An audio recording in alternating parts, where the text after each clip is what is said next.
अब मैं हूं और मेरे बाद भी एक आएगा, मेरे बाद जो आएगा उसके बारे में ईसा अलैहिस्सलाम कहते हैं वह मुबश्शिरन बिरसूलिन याती मिन बाद इस्मुहु अहमद।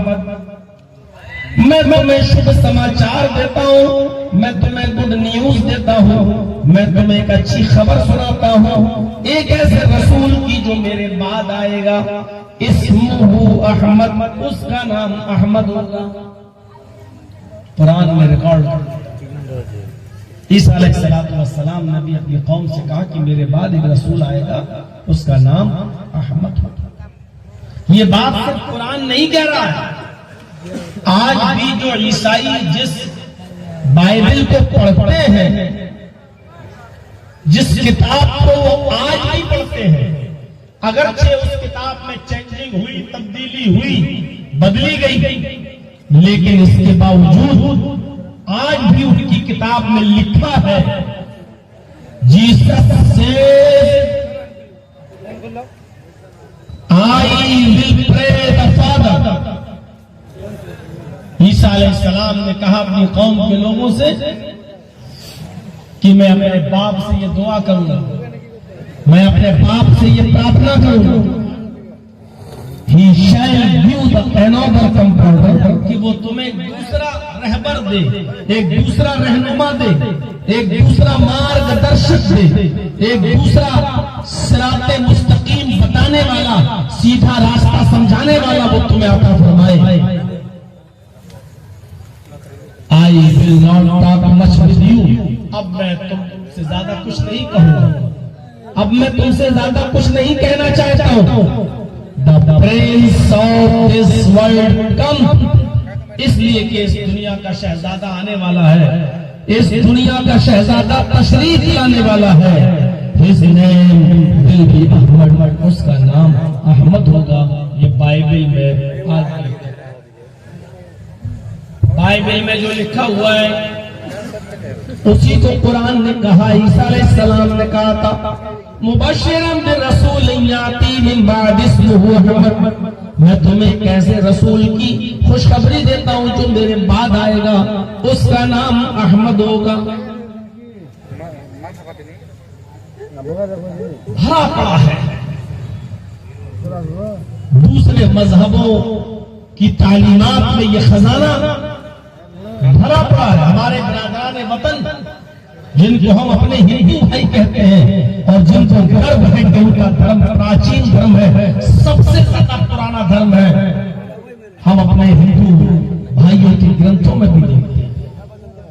हमारे यहाँ बहुत से नबी आए, कहने वाले बताते हैं अगरचे उसकी कोई सही हदीस नहीं है, कोई कहता है कि वो बेश 1,24,000 अंबिया किराम इस दुनिया में आए, बहुत ज्यादा आए।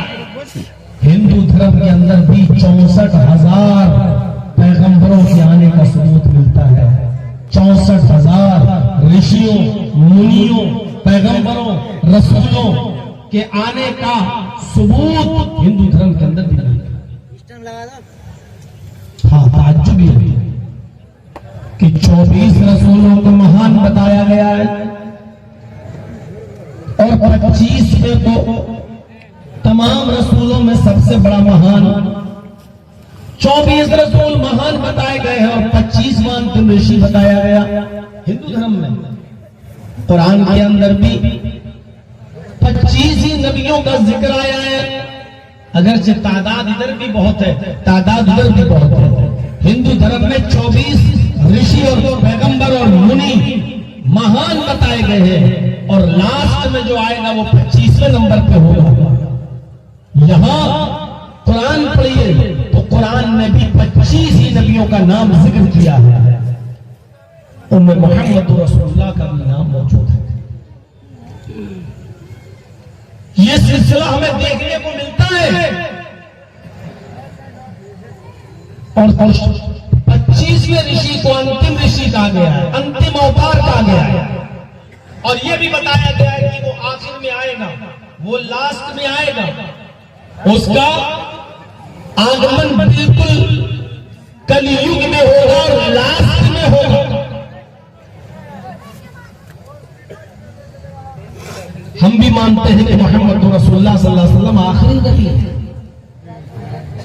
हिंदू धर्म के अंदर अवतार शब्द थोड़ा सा व्याख्या का मोहताज है, तफसील तलब है। हिंदू अवतार शब्द की मीनिंग करता है ईश्वरत्व का परिणत होना।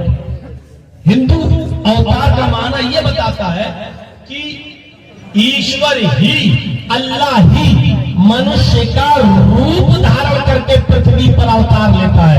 यानी कोई मनुष्य, कोई इंसान रसूल नहीं बनता, बल्कि वो अल्लाह ही होता है जो किसी इंसान की शक्ल को धारण करके, रूप चेंज करके दुनिया में अवतार लेता है। अल्लाह ईश्वर मनुष्य का रूप धारण करता है। हिंदू धर्म के मुताबिक रामचंद्र जी ये अवतार थे, कृष्ण जी अवतार थे, यानी ईश्वर ने ही मनुष्य का रूप धारण करके पृथ्वी पर अवतार लिया है।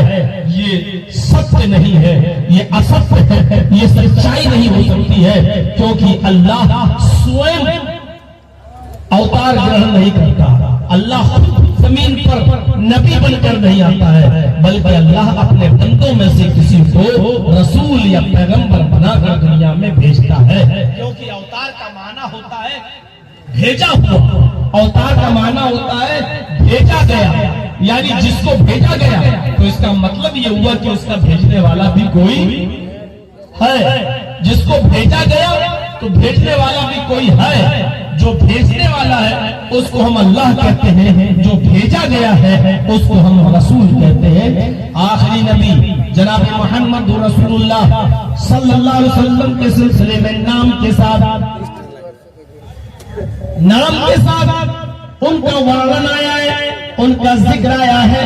और इस सिलसिले में सबसे पहले हम कल की पुराण का एक मंत्र आपके सामने रखते हैं। इस मंत्र को जरा देखिए और अंदाजा लगाइए इस मंत्र के अंदर क्या लिखा हुआ है। और इस मंत्र में अंतिम ऋषि का जो जमाना बताया गया है, एक चित्रण किया गया है, उस जमाने को जरा हम देखें। पराय जनेशु खरगर मिड़ी धर्म त्राणाय सत्वरे भगवान दृश्यते। ये है कल की पुराण अध्याय 2 का मंत्र नंबर 14। प्राय जनेशु खरगर मिड़ी धर्म त्राणाय सत्वरे भगवान दृश्यते। इस मंत्र के एक एक शब्द पर अगर हम गौर कर ले तो मोहम्मदुर रसूलुल्लाह के अलावा कोई दूसरा हमें नजर नहीं आता। इत्कलो गतप्राय, कलयुग के कुछ गुजर जाने के बाद, इत्कलो कलयुग के गतप्राय, कुछ जमाना गुजर जाने के बाद, कुछ समय बीत जाने के बाद, जनेशु खरगर मेरी, सब सारी इंसानियत, सारी जनता जब गधों की तरह और जानवरों की तरह हो जाएगी, जब सारी जनता गधों और जानवरों की तरह हो जाएगी, धर्म त्राणाय, तब धर्म की रक्षा करने के लिए सत्वैन और सच्चाई को, सत्यता को स्थापित करने के लिए, सत्यता को नाफिज करने के लिए भगवान दृश्यति, भगवान अवतार भेजेगा, ईश्वर अवतार दुनिया में भेजेगा। अवतार आए, ईश्वर का अवतार आए। पहली चीज अंतिम ऋषि कब आएगा? आखिरी नबी कलयुग में। हिंदू धर्म में 4 युग माने जाते हैं। कितने युग है? 4 युग। सबसे पहला युग सतयुग, दूसरा त्रेता युग, तीसरा द्वापर युग और चौथा कलयुग। सतयुग में सब अच्छे लोग थे, एक भी बुरा नहीं था। सतयुग में हिंदू धर्म के आधार पर एक भी बुरा आदमी नहीं था, सब अच्छे थे। त्रेता युग में कुछ बुरे पैदा हो गए, फिर भी अच्छे ज्यादा थे। त्रेता युग में कुछ बुरे हुए लेकिन अच्छाई ज्यादा थी, बुराई कम। और द्वापर युग में बुराई ज्यादा होगी, अच्छाई कम। द्वापर युग जब आया तो उसमें बुरे लोग ज्यादा थे और अच्छे लोग कम। और कलयुग जो चल रहा है हिंदू धर्म के मुताबिक अभी ये घोर जो कलयुग चल रहा है, इसका मतलब यह है कि कलयुग में सच्चा कोई होगा ही नहीं, ईमानदार कोई होगा ही नहीं, उसमें सब बुरे ही बुरे और सब पापी लोग होंगे। और अंतिम ऋषि घोर अंधकार के जमाने में आएगा, जुल्म और तारीकी के दौर में आएगा, निहायत भयावह और खतरनाक और गुनाहों का दौर होगा, जुल्म और तकदीर का दौर होगा। ये किसी हद तक सही नहीं है। शादी का दूसरा तरीका यह था, इसको भी शादी जोड़ा जाता था, शादी माना जाता था। और तरीका क्या था? बुखारी पढ़ी, लड़के ने लड़की को पैगाम दिया, रिश्ता तय हुआ, शादी हुई, निकाह हुआ और लड़का अपनी बीवी को अपने घर ले आया। हमारे यहाँ जिसको शबे ज़ुफ़ाफ बोला जाता है, पहली रात, आमतौर पर सुहाग रात जबान पे लोगों के रटे हुए हैं। ये वो शौहर अपनी बीवी के साथ नहीं मनाता था, लेके आया, बीवी घर में आ गई, लेकिन वो अपनी बीवी के साथ नहीं सोता था, वो अपनी बीवी को अपने दोस्त के हवाले कर देता था, जिस पर उसको एतबार होता था उसको दे दिया करता था और कहता था, लो मेरी बीवी को तुम अपने घर ले जाओ और रखो और इससे फायदा उठाओ, और जब हमल ठहर जाए, जब हमल ठहर जाए, पेट में बच्चा ठहर जाए, तब इसको हमारे हवाले कर देना। लिहाजा इसका यार, इसका दोस्त, इसका जान पहचानने वाला और जिसके ऊपर एतबार था वो शख्स इसको ले जाता और जब हमल ठहर जाता अपने पास रखता, उससे जिना करता और जब हमल ठहर जाता तो उसको लाकर अपने दोस्त को, जिसकी वो बीवी थी, उसको दे दिया करता था और फिर ये उसको अपने पास रख लेता था। ऐसा इसलिए किया जाता था कि उनका अकीदा यह था कि ऐसा करने से बच्चे नेक पैदा होते हैं, बच्चे शरीफ पैदा होते हैं। ये शादी का दूसरा तरीका था। सोचिए, इसको समाज बुरा नहीं मानता था, इसको कहता था ये भी शादी है। आज आप ऐसी शादी का तसव्वुर कर सकते हैं? बेशर्मी आज हमारे इधर भी है और बेशर्मी इतनी है कि यहाँ जितने लोग बैठे हैं जवान तबका, इनके दोस्त, इनको मालूम है कि मेरे दोस्त का चक्कर कहाँ चल रहा है और उस दोस्त को भी मालूम है कि इसका चक्कर कहाँ चल रहा है। और जिन लड़कियों के साथ उनके कॉन्टेक्ट है, उन लड़कियों को भी मालूम है कि मेरी सहेली का चक्कर कहाँ चल रहा है और उस सहेली को भी मालूम है कि इसका चक्कर कहाँ है। लेकिन बेशर्मी और बेहयाई की एक इंतहा है कि तुम मेरी न कहो, मैं तुम्हारी न कहूं, तुम मेरी छिपाओ, हम तुम्हारी छुपाएं। आज समाज में इसको बुरा नहीं माना जाता, हालांकि कितनी बेहयाई की चीज है ये, अकल इसको तस्लीम नहीं करती। लेकिन अब शर्म हया उठ गई, इसलिए इसको बुरा नहीं समझा जाता। अरब के अंदर इसको भी बुरा नहीं समझा जाता था कि शादी करके मैं लाया और अपनी बीवी को अपने दोस्त के हवाले कर दिया, ले जाओ। और एक दिन के लिए नहीं, जब तक इस लड़की के, मेरी बीवी के गर्भ न ठहर जाए, हमल न ठहर जाए, तब तक इसको तुम अपने पास लाओ। और जब हमल ठहर जाता था तब लाओ और फिर इसको वो शख्स अपने पास रख लेता था जिससे निकाह हुआ है। इसको बुरा नहीं समझा। ये शादी का दूसरा तरीका था। अब तीसरा तरीका देखिए, वो और खतरनाक, लेकिन ये भी समाज में चलता था। बुखारी किताबुल निकाह, ज़माने जाहिलियत का एक निकाह ये भी था। तीसरा तरीका क्या था मालूम? एक औरत के पास 2 से ज्यादा यानी 3, 4, 5 और 10 से कम यानी 9 तक लोग जाते थे।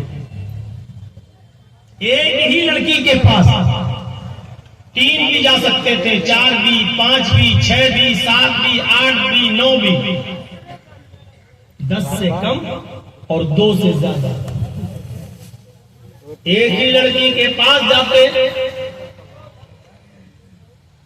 और उसके साथ जिना करते। आज ये गया, कल वो गया, परसों वो गया, एक दिन में दो गए, और ये जिनाकारी पूरे साल चलती थी। जब हमल ठहर जाता था तो रुक जाया जाता था मामला, और जब इस औरत के घर में बच्चा पैदा होता था तो ये सबको बुलाती थी। जब बच्चा पैदा हो गया तो ये इनवाइट करती, सबको आओ। 3 गए होंगे तो 3 को बुलाती थी, 9 गए होंगे तो 9 को बुलाती थी। जितने इसके पास गए 3 से ज्यादा और 10 से कम, ये सबको बुलाती थी और सबको आना पड़ता था। फिर उस लड़की के घर में भोजन का खाना खाया जाता, ये सारे लोग खाना खाते थे। फिर वो लड़की जो बच्चे को पैदा की हुई है, वो लड़की अपने बच्चे को अपने बिस्तर से उठाती और इन 9 लोगों में से अपने इस बच्चे को जिसकी गोद में रख देती, ये उसी का बच्चा मान लिया जाता और ये उसकी बीवी मान ली जाती और वो उसका पति मान लिया जाता। ये निकाह का तीसरा तरीका था, समाज इसको भी पसंद करता था। मैंने बताया ना, इतकलोगत पराए जनेशु घर घर बड़ी बड़ी। जब सारी जनता गधों और जानवरों की तरह हो जाएगी, जरा देखिए इससे बड़ी जानवरियत और इससे बड़ी हैवानियत कहीं दिखाई देगी? एक ही औरत के पास 3 से ज्यादा और 10 से कम लोग गए, जिना किया, हमल ठहरा, बच्चा पैदा हुआ, उसने सबको बुलाया। बच्चे को जिस आदमी की गोद में रख दिया, ये उसी का बच्चा कहलाएगा, ये उसकी पत्नी कहलाएगी और वो उसका पति बनेगा। ये शादी का तीसरा तरीका। कितना डेंजर! अभी उसकी बीवी, अभी तक जितने लोगों ने उसके साथ मुंह काला किया वो सब खत्म, अभी इसकी बीवी।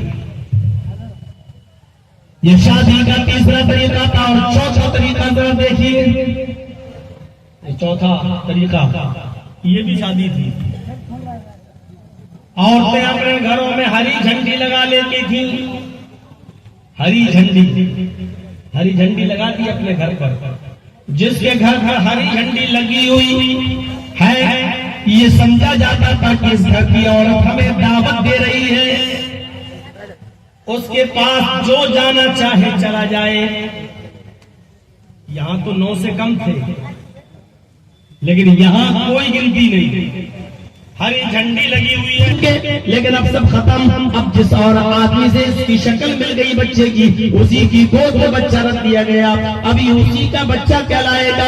ये उसकी पत्नी और वो उसका पति कहलाएगा। ये शादी का चौथा तरीका था। मेरे भाइयों, यहाँ से हम और आप अंदाजा लगाए कि कितनी हैवानियत थी और कितनी दरिंदगी थी सऊद अरब की उस सरजमीन पर, मक्के की उस सरजमीन पर। इतकलोगत प्राय जनेषु घर घर मिली धर्मत्राणाय सद्वेन भगवान पश्यति। कलयुग की कुछ गुजर जाने के बाद तुम जनता को, आवाम को देखोगे कि वो सारी जनता गधों की तरह और जानवरों की तरह हो चुकी होगी। ऐसे दौर में अंतिम ऋषि आएंगे, ऐसे दौर में आखिरी नबी आएंगे, धर्म की रक्षा करेंगे, सच्चाई को नाफिज करेंगे। भगवान पृष्ठति इस दौर में भगवान अवतार भेजेगा, आखिरी नबी इस दौर में आएगा। इस दौर में मोहम्मद रसूलुल्लाह सल्लल्लाहु अलैहि वसल्लम। और आपने आने के बाद कंके की चोट पर ऐलान करते हुए इन तमाम निकाह को खत्म कर दिया, इन तमाम निकाह को खत्म कर दिया और तमाम निकाह के सिलसिले को मिटा दिया और एक निकाह का उसूल बाकी रखा, बस जो आज हमारे जमाने में राइज है। और दूसरे का बच्चा अपना बच्चा न बन जाए, इसके लिए इतने सख्त कानून बना दिए। मसलन शौहर का इंतकाल हो जाए तो औरत को हुक्म है कि दूसरी शादी फौरन नहीं करेगी। अगर उसके पेट में बच्चा है तो जब तक बच्चा पैदा ना हो जाए उसकी इद्दत शुरू हो गई। जब तक बच्चा पैदा ना हो जाए तब तक वो इद्दत में रहेगी। अब बच्चा पैदा हो गया उसके बाद वो दूसरा निकाह कर सकती है। अगर किसी के शौहर का इंतकाल हो गया लेकिन उस औरत के पेट में बच्चा नहीं है फिर भी वो निकाह दूसरा भी नहीं कर सकती। 4 महीने 10 दिन तक वो इद्दत गुजारेगी। और ऐसा इसलिए हो सकता है उस जमाने में मेडिकल साइंस ने इतनी तरक्की नहीं की थी, अल्ट्रासाउंड वगैरह की रिपोर्ट नहीं थी। 4 महीने 10 दिन इद्दत गुजारेगी। हो सकता है कि उसके शौहर में मरने से पहले उसके साथ हम बिस्तरी की हो तो 3-4 महीने में पेट बता देता है कि इसके पेट में बच्चा है या नहीं, तो 4 महीने 10 दिन की इद्दत रख दी ताकि दूसरा निकाह ये करे तो पहले शौहर और दूसरे शौहर का नुत्फा मिल न जाए। जो बच्चा पैदा हो तो पता नहीं उसका नसब किससे जोड़ा जाए। जो मर गया शौहर उसका बाप बेटा माना जाएगा या जिसने निकाह किया उसका। इस शक से बचने के लिए, इस शक और शुबह से और डाउट से बचने के लिए इस्लाम ने औरत को कहा कि 4 महीने 10 दिन तक वो इद्दत गुजारेगी ताकि किसी दूसरे का हमल उसके पेट में न रहे। कितने उसूल। हाँ, अगर किसी का शौहर का इंतकाल नहीं हुआ लेकिन किसी मर्द ने अपनी बीवी को तलाक दे दी, अगर उसने अपनी बीवी को तलाक दे दी तो उस वक्त भी औरत को 3 महीने की इद्दत है, 3 हैज की इद्दत है। ये इद्दत भी इसलिए रखी गई है कहीं ऐसा तो नहीं कि तलाक देने वाले मर्द का बच्चा इसके पेट के अंदर मौजूद हो, ये औरत कहीं दूसरी शादी न कर ले और बाद में लड़ाई झगड़े की नौबत आ जाए। वो कहे मेरा बेटा, वो कहे मेरा बेटा। इस अमल को बचाने के लिए और इस नुक्से से बचने के लिए उसने औरत को हुक्म दिया कि वो 3 महीने की इद्दत गुजारेगी।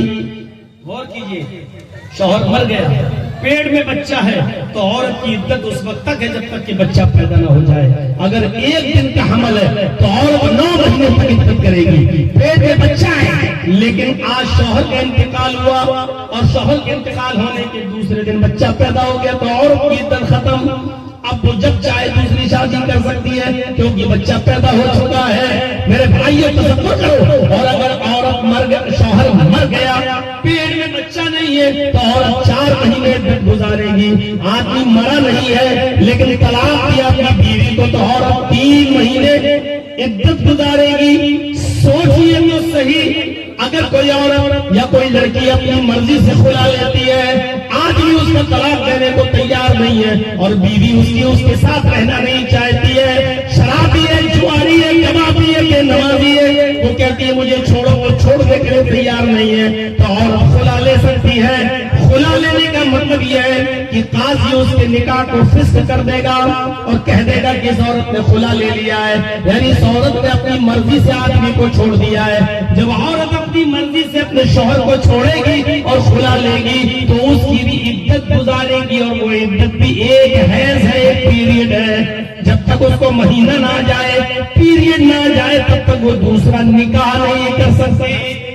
गौर करो कितना बचाया इस्लाम ने इस शक को शुबह से कि किसी दूसरे का बच्चा तुम्हारे पेट में ना आने पाए। यहाँ तो 10-10 जा रहे हैं, पूरी कौम जा रही है, पता नहीं किसका बच्चा है, शक्ल मिला के देखना पड़ रहा है, जिसकी गोद में रख दिया वो उसी का बच्चे का बाप बन गया। ये जहालत, बर्बरियत, जुल्म और तारीखी दौर था मेरे भाइयों, जिस दौर में मोहम्मद रसूलुल्लाह आए। कितनी कोशिश करनी पड़ी होगी अल्लाह के रसूल, अकेले शराब इतनी पी जाती कि शराब के नशे में खुद होकर लोग बजाय अपनी बीवी के अपनी बेटियों को का हाथ पकड़ने लगते हैं। शराब का ये मामला, जुए में अपनी बीवी और बेटियों को हारने लगे। शराब खत्म, जुआ खत्म। इतना ही नहीं, हालात इतने खराब थे कि जिस दौर में मोहम्मद रसूलुल्लाह सल्लल्लाहु अलैहि वसल्लम नबी बनाकर भेजे गए। उस दौर में लड़कियों को पैदा होने के बाद जिंदा दफन कर दिया जाता था। आज घर में बच्ची पैदा हुई, मायूसी आ गई क्या, लेकिन पैदा होते ही फौरन नहीं, 2-4 साल खिलाया पिलाया, और जब वो लड़की 4 साल की हो गई, वो बच्ची 4 साल की हो गई, अपनी माँ को पहचानने लगी, अपने बाप को पहचानने लगी, अब्बू अब्बू और अम्मी अम्मी कहने लगी। इस वक्त उसका कसाई बाप, इस वक्त उसका जालिम बाप अपनी बेटी को नहलाता धुलाता अपनी बीवी से कहता तैयार कर दो, मैं इसको मेले ले जा रहा हूँ। बीवी अच्छी तरीके से जानती थी वहां मेला एक कोड वर्ड था ताकि बच्ची कुछ और न समझे, लेकिन बीवी समझ जाती थी मेले का मतलब यह है कि मेरा हस्बैंड मेरी इस लाडली को अब जिंदा दफन करने जा रहा है। माँ नहलाती थी, रोती जाती थी, नहलाती धुलाती थी और रोती जाती थी, और 4 साल की बच्ची अपने माँ के आंसुओं को पोंछते हुए कहती थी, अम्मी आप क्यों रो रही है, अब्बू मुझे मेले में ले जा रहे हैं, अभी शाम को मैं वापस आ जाऊंगी और शाम का खाना आपके साथ बैठकर खाऊंगी। आप क्यों ना